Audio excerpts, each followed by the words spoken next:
तो जनाब अफगानिस्तान से हारने के बाद मैंने बाबर आजम को क्रिटिसाइज किया।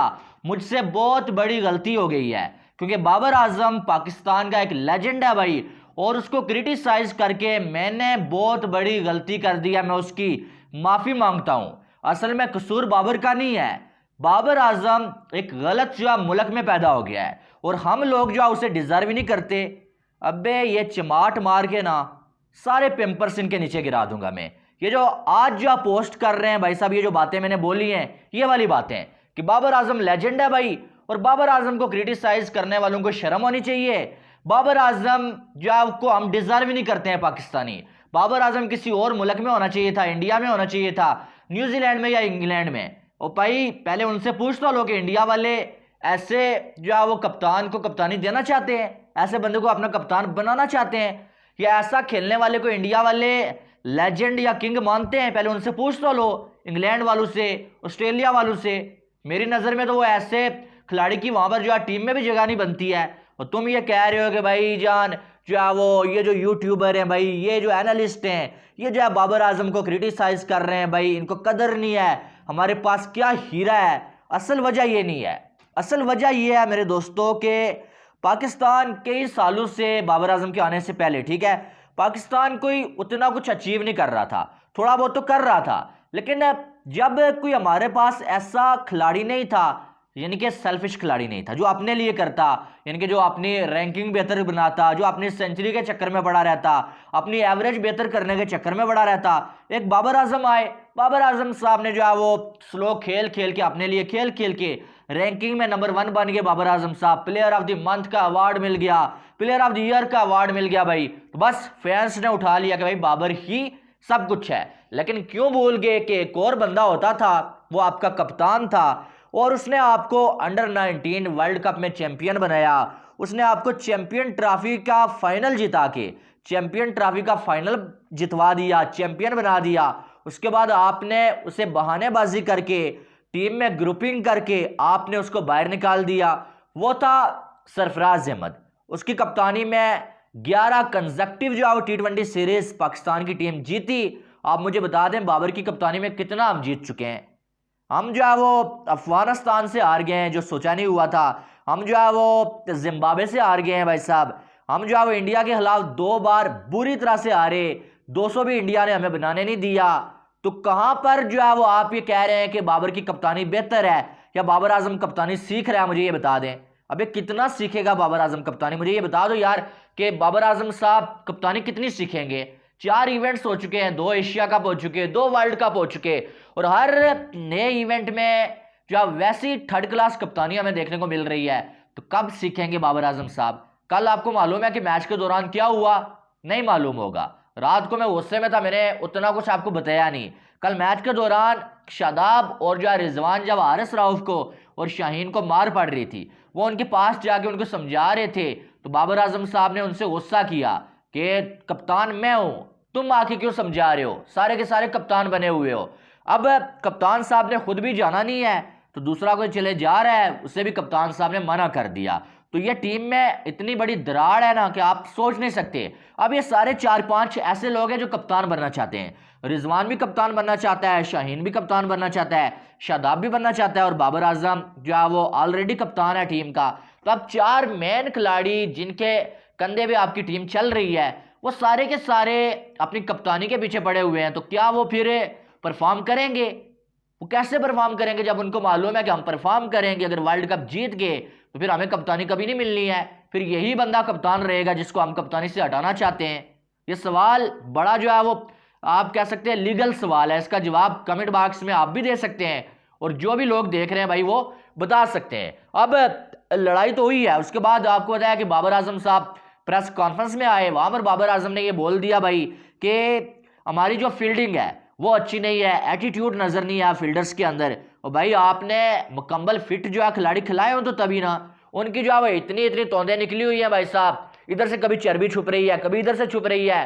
वो जो है वो बनियानें पहनी हुई है बड़ी बड़ी, और वो जो है उन पे नजर नहीं आती है सिर्फ, और उसको जो है छुपाने के लिए ऐसे जो है टाइट की होती है, कोई इधर से थोड़ा सा निकल जाती है, कोई इधर से। और इनका 2 साल से किसी खिलाड़ी का कोई फिटनेस टेस्ट नहीं हुआ है।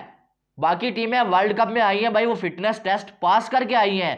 2 साल से हमारे किसी खिलाड़ी का फिटनेस टेस्ट हुआ ही नहीं है, नहीं तो ये एक भी बंदा फिटनेस टेस्ट को पास ही ना कर पाता। ये फिट ही नहीं है मुकम्मल, हकीकत बात मैं आपको बता रहा हूं। और ये जो आप फील्ड कैसे करेंगे, बाबर कह रहे हैं कि भाई साहब हमारे खिलाड़ी जो आप पता नहीं क्या सोच रहे होते हैं फील्ड के दौरान, और जो उनका ध्यान ही नहीं होता। अबे ध्यान कैसे होगा जब तुमने खिलाड़ी वो लाए हुए हैं जिनकी परफॉर्मेंस ही नहीं है। हसन अली, हमें नहीं मालूम है कि हसन अली टीम में कैसे आया था, उसकी वो वीडियो आपने नहीं देखी है। मैं यहाँ पर कॉपीराइट का मसला ना होता लगा देता कि वो जिसमें कह रहा होता है कि बाबर को हम जो बाबजी बोलते हैं जी, हम बाबर को किंग के अलावा कुछ टीम में बोलते ही नहीं, जब भी आवाज़ देते हैं किंग बोल के आवाज़ देते हैं भाई साहब, और बोलते हैं कोई भी मसला हो भाई तो हम बोलते हैं कि बाबजी कर लेगा, बाबजी यानी कि बाबर को बाबूजी बोल रहे हैं, बाबजी कर लेगा, बाबजी कर लेगा।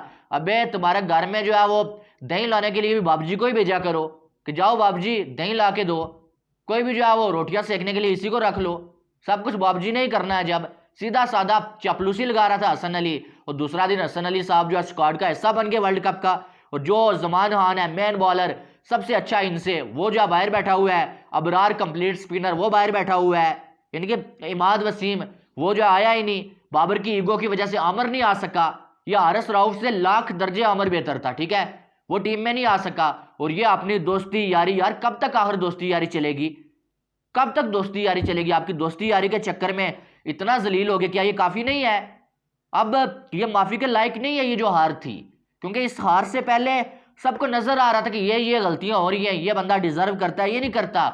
उसके बावजूद जानबूझ के जो गलतियां की गई और उन गलतियों को ठीक नहीं किया गया जानबूझ के। वो सारे पैसे बनाने वाली मशीनें बनी हुई हैं, पैसे बना रहे हैं, बाकी इनको टीम से 1 रुपए का लेना देना नहीं है।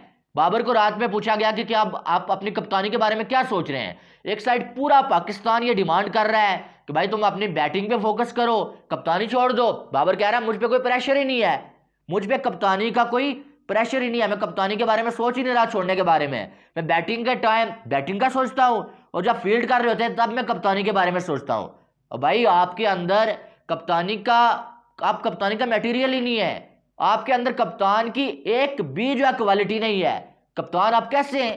रात को आपको नजर नहीं आया कि स्टार्ट में पावर प्ले में हारिस राउफ को कौन बॉलिंग देता है? उसकी पेस और वो जो है वो इतनी मार खाता है, लेकिन बार बार उसी को बॉलिंग। आखिर में कोई पागल कप्तान है कि आखिर में 5 ओवर रह रहे हैं भाई, 5 ओवर में 30 स्कोर रह रहे हैं, और शाहीन के 2 ओवर बचे हुए हैं, हारिस के 2 ओवर बचे हुए हैं, हसन अली का 1 ओवर बचा हुआ है, और ये आपके कप्तान साहब ने वो ओवर उसामा मीर को दे दिया। यानी कि ये सोचने वाली बात है कि जो पहले से मार खा रहा है और स्पिन बॉलर है उसे आपने ओवर दे दिया, और जिनको आप 2 सालों से जो वो वर्ल्ड क्लास बोल के जो सर पे चढ़ाया हुआ है, वो अगर लास्ट ओवर्स भी नहीं कर सकते, क्या जरूरत है उनकी टीम में? सारे T20 के लड़के आगे डाल दिए, फर्स्ट क्लास का कोई एक्सपीरियंस नहीं है उनके पास। तो जनाब कह रहे हैं कि मेरी कप्तानी में कोई मसला नहीं है, कप्तानी, और जो वो रात को जरा नहीं बोला उसने कि यार मैं स्लो खेला या मेरी कप्तानी में कोई मसला है, नहीं, फील्डर्स ने फील्डिंग नहीं की है, और जो वो मिड के ओवर्स में विकेट नहीं ली गई हैं, ठीक है, मानते हैं मिड के ओवर में विकेट नहीं ली गई है, शादाब को टारगेट कर रहा था, हमें मालूम है नहीं ली गई, और वो तो आपको पहले पता था। एशिया कप में कौन सा शादाब और नवाज और उसामा ने तीर मारे हुए थे? फिर आपके हाथ में था सब कुछ स्क्वाड चेंज करना, आपने नहीं किया। अब जब पूरा पाकिस्तान डिमांड कर रहा है भाई कि बाबर कप्तानी छोड़ दे, और बाबर साहब जिद पे अड़े हुए हैं, अब अचानक से मैं आपको बता सकता हूं कि अचानक से ये कप्तानी छोड़ेंगे नहीं। हमारे पाकिस्तान में ये खुद छोड़ने वाली चीज ही नहीं है, ये इतना दिल गुर्दा ही नहीं है इनके पास, ये खुद आके जो वो इतनी इनकी जो गैरत जाग जाए और कप्तानी छोड़ दें। इनको सैक किया जाता है। अब बाबर का भी यही होगा, ये इज्जत से नहीं छोड़ेगा, ये पाकिस्तान में वर्ल्ड कप हारने के बाद आएगा, इसे कहा जाएगा चलो बेटा तुम्हारा हो गया, बस बाय बाय टाटा, ये चक्कर होगा। और ये इससे पहले कई बार ऐसा ही हुआ है कि कप्तानी खुद नहीं छोड़ते हैं, ये कप्तानी इनसे जबरदस्ती छुड़वाई जाती है, तो अब भी इससे छुड़वाई जाएगी, ये छोड़ेगा नहीं। और इसकी कप्तानी वैसे ही खत्म हो चुकी है, आप मुझसे लिखवा के रख लें। और ये सारे मैचेस नेक्स्ट मैचेस में 1-2 मैच जीत जाएं बड़ी बात है, बाकी नहीं जीतना है इन्होंने, सेमीफाइनल के हाफ बोल जाएं।